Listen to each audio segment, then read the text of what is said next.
I know. I was thinking, I'm so glad Megan and Cole are doing this enough. Hello, members of the Loveland community. We are very thankful for the opportunity to partner with Junior Achievement today in offering a panel discussion about 5 of the most in-demand career opportunities in the greater Cincinnati area. Being in proximity to several thriving industries gives us a unique glimpse into areas where students can find success. Our distinguished panelists will share information about each of their areas of expertise. We are happy to introduce them to you now. David Cook is here as the Senior Vice President and Chief Human Resources Officer with TriHealth. Emily Toby, the Global Materials Executive Manager for GE. Marilyn Coleman, Executive, now retired, with the United Dairy Farmers. Steve Eder, Vice President at Messer Construction. And Bonnie Curtis, Chief Human Resources Officer with the Castellini Group of Companies. Our moderators today are seniors Megan Korniak and Cole Harder, and we appreciate your focus today as we begin our panel discussion. You've been asked to be with us today because you represent the fastest growth employment industries in our region. Tell us about your industry and its importance. Start anywhere specific? Okay, so I'm here speaking for advanced manufacturing, as you're aware. I work at GE Aviation, so I can speak to both aerospace industry, which is growing, in addition to advanced manufacturing. So lots of technological changes and growth within manufacturing over the course of the past X number of years that have allowed us to make many advances within the aviation industry as well. So we can speak to both at the same time. Certainly a lot of global growth, so as individuals take to the skies from a lot of developing markets, there have been exponentially more opportunities to sell aircraft and hence service and support engines in regions all around the world, so that's been an awesome opportunity for us, as well as in producing additional engines to have opportunities to reduce weight, create additional fuel efficiency, through material opportunities. And I'm here representing healthcare, and I'm with TriHealth, and we're an integrated healthcare system.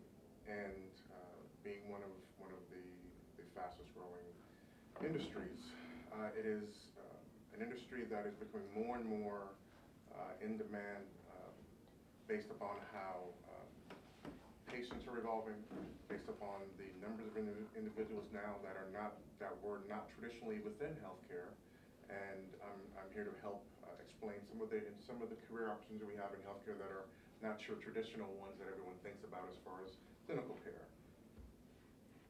And I'm representing information and technology, and I'm retired from United Dairy Farmers, but information and technology affects all companies. You know, it is integral into their business operations, and in many cases it can be a strategic advantage to companies.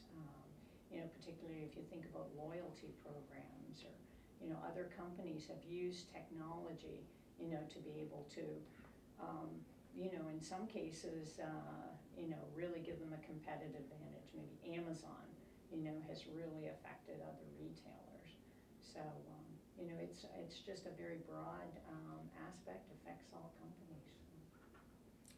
And I represent the construction industry, and the importance of construction, it's so much more than building buildings. And I think of explaining our purpose, Messer's purpose, but it's our industry's purpose, and it's really about building, but it's building better lives for our customers, our community, and each other. And just some examples of that, just in some projects that Messer is doing.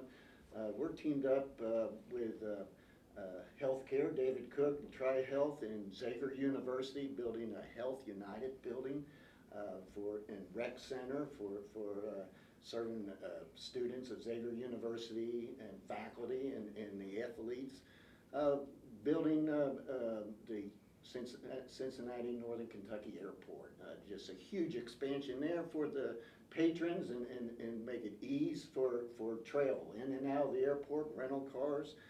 And another project is Children's Hospital. It's a $400 million project to to bring critical care beds and services to children and their families that need it across the country. And it's just building better lives for everyone through these buildings and through our community and each other. And I'm talking about supply chain, where I spent most of my career. And if you think about it, everything you eat, everything you wear, everything you buy had to come through a supply chain, or you wouldn't have access to it. And it's a fascinating field that goes from either digging the stuff out of the ground or cutting it off a sheep, all the way through turning it into something to you get it at your door. Either you go to Kroger to get it, or Amazon delivers it, or somehow you get it. So that whole thing is the supply chain. So as a high school student, what should I expect your industry to look like when I graduate from high school and when I graduate from college? Start again. So I would say within, again, the aerospace industry, we've seen growth of around 4 to 7% within both the U.S. and global year over year, so that's expected to continue. About 10 million people work in the aviation industry. Within the U.S. currently, it's about $1 trillion and a half dollar industry within the U.S. and we expect that to continue both here as well as globally. From a growth perspective, to support that, of course, we'll continue to see technological advances and opportunities to continue to support both cargo, 58,000 tons a year are transited within the U.S., and then almost 6 million passengers per day within the United States. So it's U.S. only. So of course, supporting that takes a broad network, which a lot of the other functions down the line here support as well. And I would say within healthcare, there are several important changes that you'll see, or advancements. One is certainly around technology, the utilization of technology to diagnose diseases, illnesses, those types of things. But then also relative in provision of care, and how technology we utilize as the backbone of everything that we do within our healthcare system.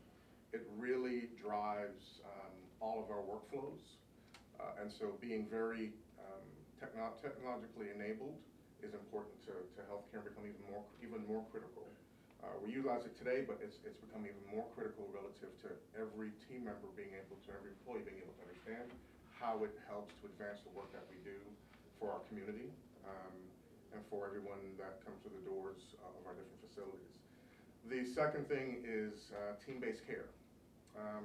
In the past, you relied more on your primary physician, and that person is pretty much who you saw unless you had an advanced illness. Now it's much more team-based, and so having a good understanding of how to coordinate, how to operate within a team environment is going to be critical to the success of anyone coming into the healthcare space. Well, I think David, had a good intro for mine, that technology is really advancing everywhere.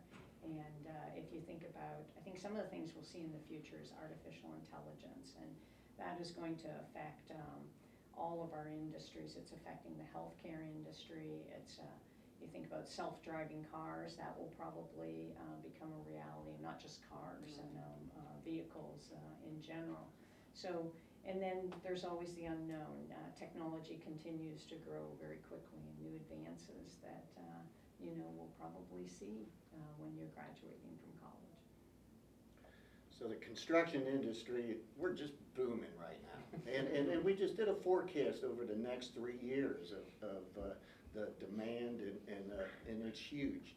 And our biggest constraint is getting workforce development. Students like you to come into the construction industry, because there's just tremendous opportunities.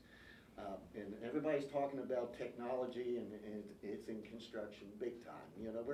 We're using drones to go around the buildings and sites and see what needs to be done and how to go about it. We have large equipment that's run by GPS and run remotely. And we make 3D models of every project and every material that goes in there, including hangers that hang pipe in the building, where these hangers go, and prefabrication. prefabrication of, I mentioned Children's Hospital, all those restrooms for each patient rooms, all prefabricated in a manufacturing facility, then brought out to the site. So we're really diverse in how the industry is growing, diverse for workforce opportunities and diverse for different roles going ahead. I think there's one word I describe what's going to happen with the supply chain, and it's patience or impatience. So like today, you expect to be able to go into the grocery store all winter and get a strawberry. Nobody's growing strawberries around here. So we're bringing those strawberries up from South America, and the lifetime of a strawberry literally is about 5 days. So how do you get the stuff from South America here to the grocery store, have you take it home knowing that in about 5 days it's going to turn into mush? So that's one patient thing. The other thing is just patience on time. So today you can order on Amazon, you can have it in 2 days. 5 years ago in China, you could order on their version of Amazon and have it in an hour. So people would go to lunch, go, oh, those shoes are cute, bing, bing, bing, go back to the office, there's the shoes waiting for you. Literally, I've seen it happen. So there is so much more we can do on supply chain with technology, which I think everybody else is talking about, in order to speed things up, which consumers are demanding. What personal qualities caused you to consider the career path that you did? So for me, I didn't choose aerospace engineering and manufacturing. It kind of chose me, I'll say. I was fortunate early on to have an opportunity to intern, and totally suggest that for you and anyone else, but as an opportunity to initially immerse yourself within an industry and completely fall in love. So the first time, spent some time on the shop floor around actual jet engines, which are as big as this room in some instances, and really saw certainly the collaborative team environment and an opportunity to learn, grow, opportunities to improve and change every day. It was certainly humbling, still is every day. The individuals that have an opportunity to work with are some of the brightest scientific and engineering minds that you'll find within the industry. So those are some of the opportunities I think that I saw. And I'll answer your question from two different lenses. One is just my own career path in human resources, and then I'll talk about healthcare and why I'm in healthcare, why I will choose to stay in healthcare. First, let's talk about human resources. Between my sophomore and junior year of college, I actually sat down and thought about, okay, what is it that I really want to do?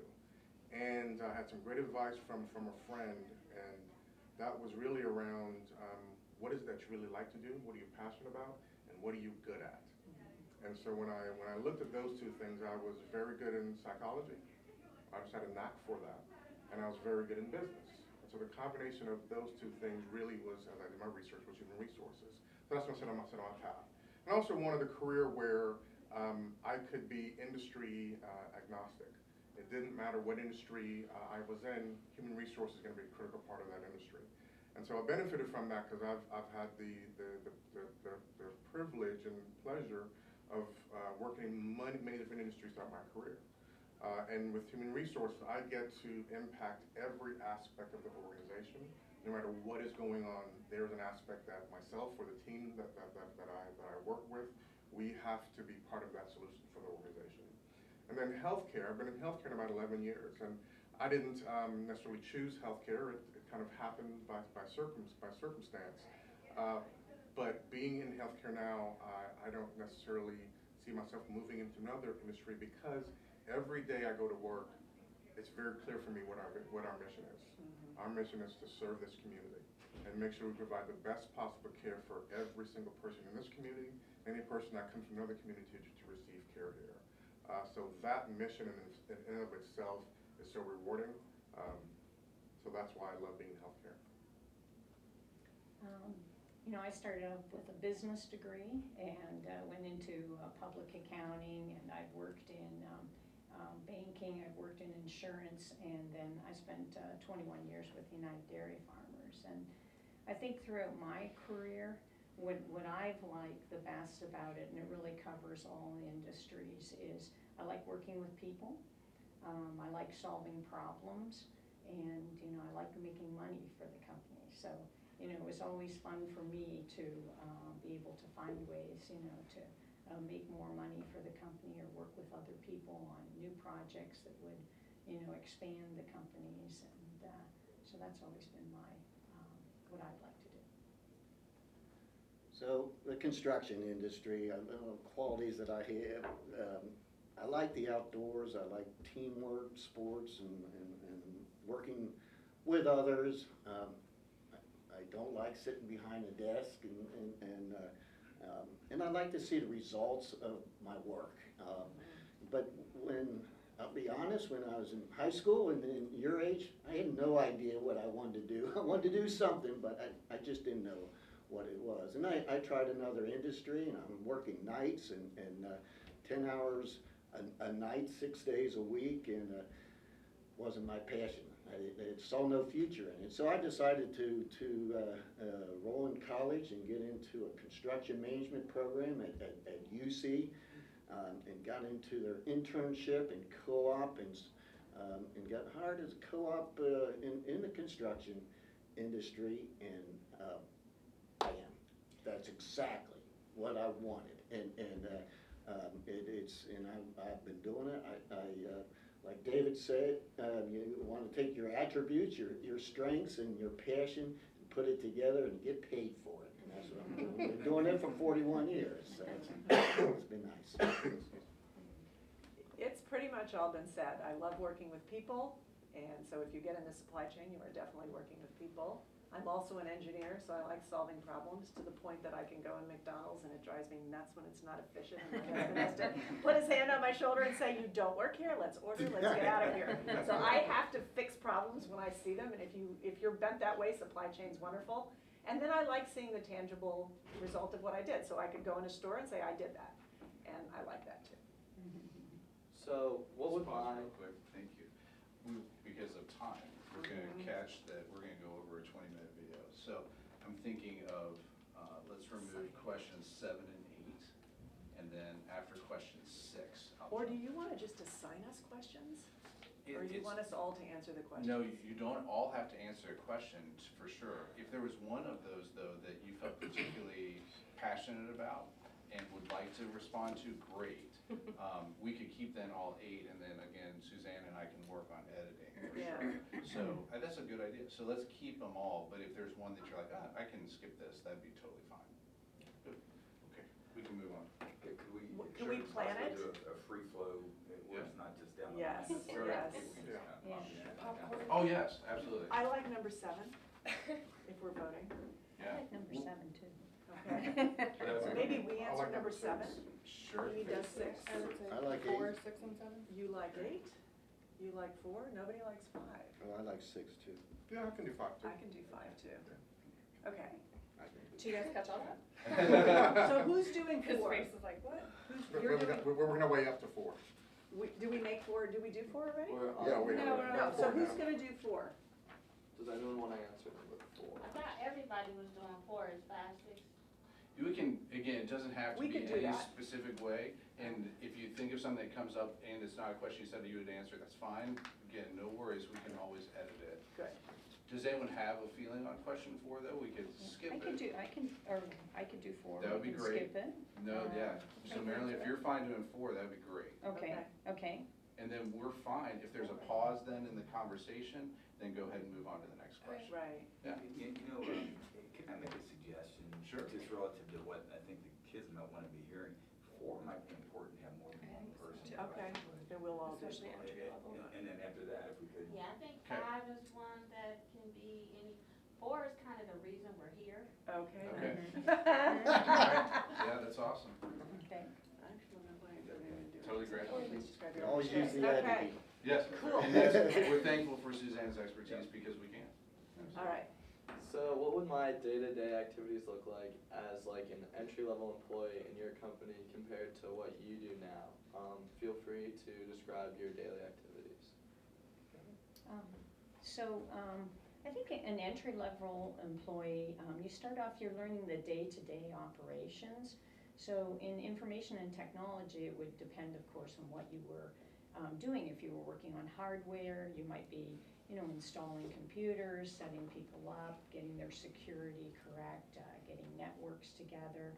If you're more in the application area, you might be working on a program or installing new software. And so you start on those things and then you tend to advance. You might be managing a project, after, your entry-level positions. And so you just kind of work your way up as you learn about the company. In my position, it was more dealing with the strategy and the vision of the company, directing people to implement that vision, and of course solving problems. Resources are always a problem, so that's a typical one. So, you solve the day-to-day problems, but if it's something that you need help on, that's what I would become involved in. I would say for our industry, the first job would probably be a supervisor where you would have a team of people, and your responsibility really is today. Get today out properly. Make enough stuff. Don't let anybody get hurt. Make sure it's good quality. Deal with somebody's on vacation. How do you fill in? So it's very here and now. As you go up in the company, I think the difference is time. So again, same thing. At my level, I'm looking at where are we going to be in 5 years? How are we going to deal with delivery in 1 hour instead of a day?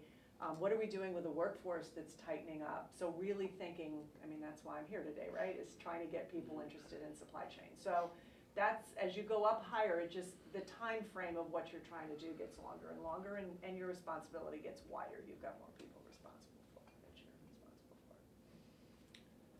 for. In construction, one of the biggest feeders of our incoming people is the co-op program, an internship.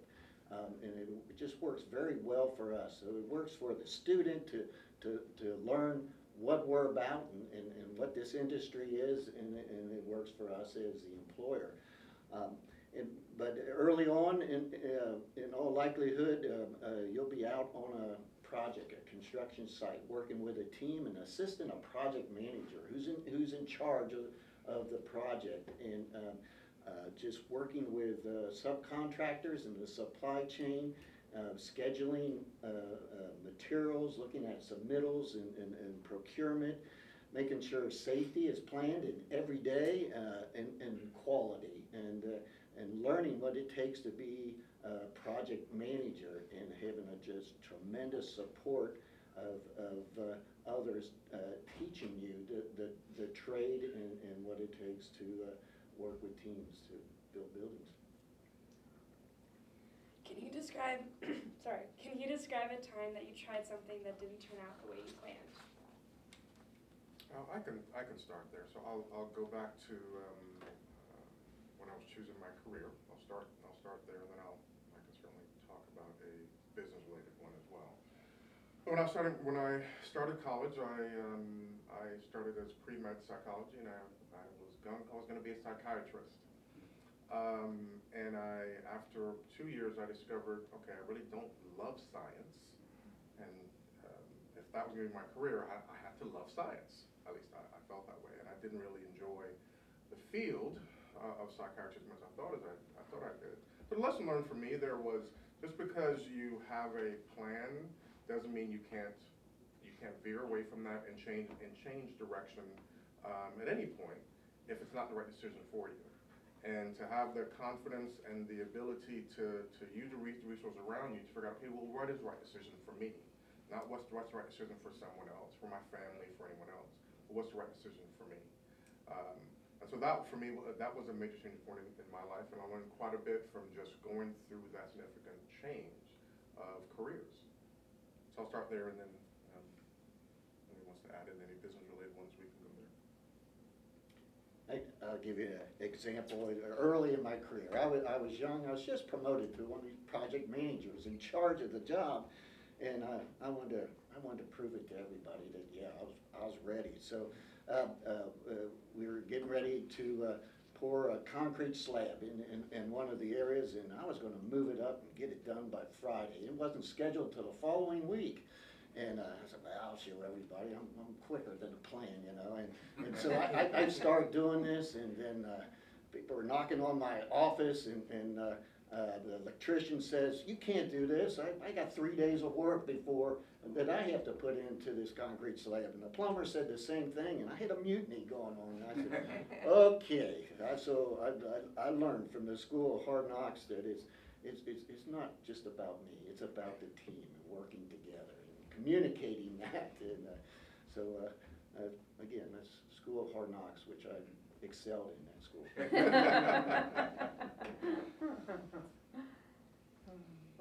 What is one misperception about your industry that you would call fake news? I'll take that one. I think a couple things that I'd like to mention here. First, within the manufacturing industry broadly, I think people think sometimes, dirty, long hours, loud, and my perception is completely opposite of that. So working within the aerospace industry, certainly everything is as clean as possible. A lot of it is different materials that aren't necessarily that dirty, black environment that I think sometimes people think of from a manufacturing perspective. So a lot more use of additive technologies, robotics, things of that nature that certainly change the game around the environment that you're working in. The other thing I would say is that you certainly don't need a college education to have an excellent career within manufacturing. So we have a lot of opportunities for workforce training programs, apprenticeship programs, individuals to get 2-year degrees or certificates in an airframe and power plant license, to be a technician, to work on aircraft engine overhaul, repair, opportunities to work globally within that space to support customers around the world that have incidents in the field to assist in repairing engines. So those are 2 things. I'll probably add, I think within healthcare, there's definitely fake news around, the only jobs in healthcare are nurses and doctors. That is so far from the truth. There are so many different career paths within healthcare. If you want to be a chef, we have executive chefs, multiple executive chefs across our system. You think about the dietary needs of patients. They can be so complex, they can be so different. And every day that someone's in your hospital, every person's in your hospital, they need to get fed every day. And so there's that career path. If you want to be in logistics or supply chain, we have an entire department for that. Human resources, finance, IT, customer service. There's so many different opportunities within healthcare, and that's probably one of the reasons it's one of the fastest growing industries. And that's the misnomer or the fake news, is that really we only recruit for nurses and physicians. It is so far beyond that, and there's so many different opportunities within healthcare. And that's what we want people to really understand. No matter what your career choice is, more than likely you can take that path within healthcare and serve your community. I think the construction industry has the biggest fake news in perception-wise. It's a bunch of white men swinging hammers, digging ditches, and with no future. Okay, and it's so far from the truth, because our industry is just so inclusive of everybody, males, females, any color, any ethnicity, any age, and it's a career that can go wherever you want to go. We have the skilled trades without going to college, where you learn a skilled trade on the job through apprenticeships and through workforce development, professional development. Then we have the administration and managerial paths. So it's pretty much wherever you want to go, and again, bringing out your strengths. And it's a misconception of the opportunities that's in the industry. If you could share one thing with students as a takeaway about your industry, what would it be?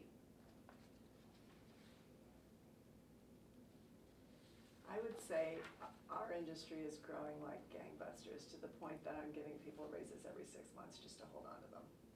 So we have Jeff Bezos flying in, sticking shovels in the ground. We're building a new warehouse. Kroger built a new warehouse. This is becoming, in this area, a hub for supply chain.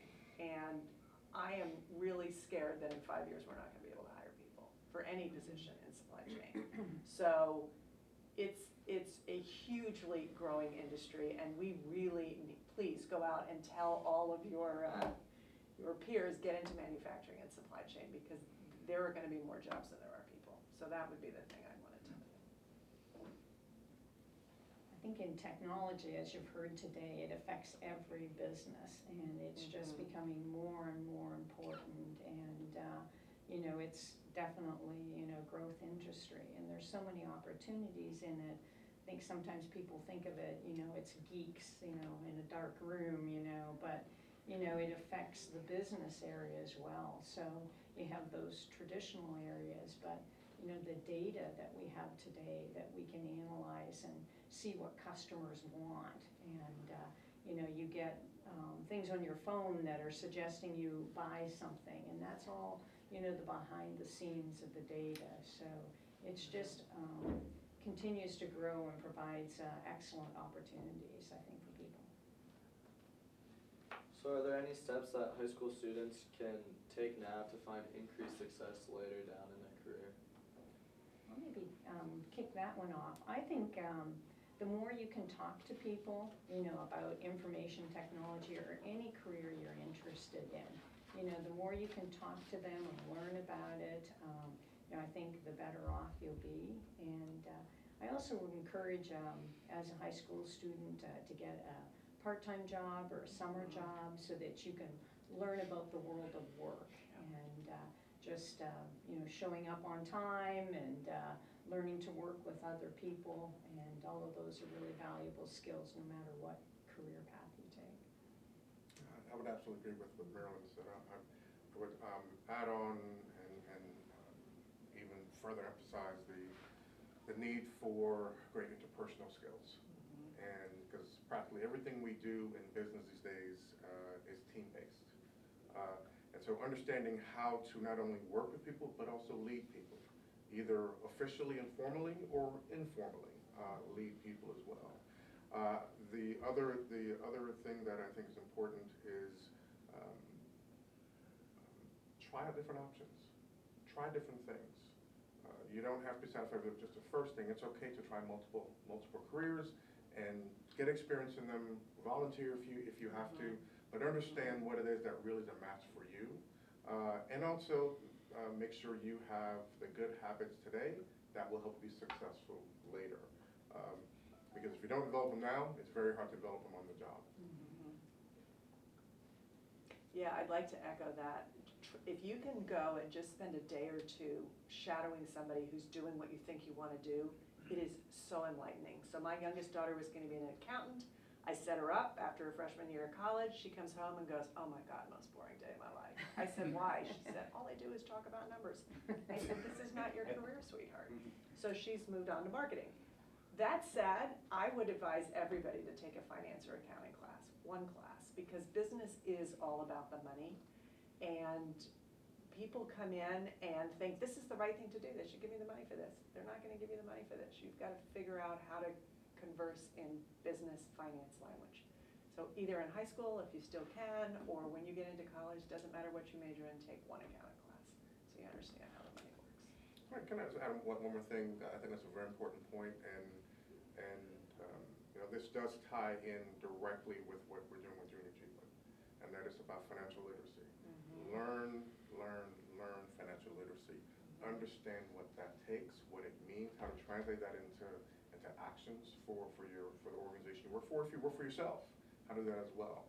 So take advantage of the opportunities like junior achievement that come across, that you see, and like, I'm not quite sure what that is. Take a chance, learn about it, and it will benefit you later in your life. And what I would say in that instance is, I don't know that there is any correct set of steps. I would say that there's no wrong step. So anything that you can do in that instance to have some level of exposure, whether it's, you know, speaking with someone or physically being somewhere, anything you can do to at least gain some exposure to your options is beneficial. And I'd like to add, whatever you're doing, whether it's schoolwork, whether it's part-time job and involvement in community, do your best. When you do your best, you'll be surprised. Good things will happen.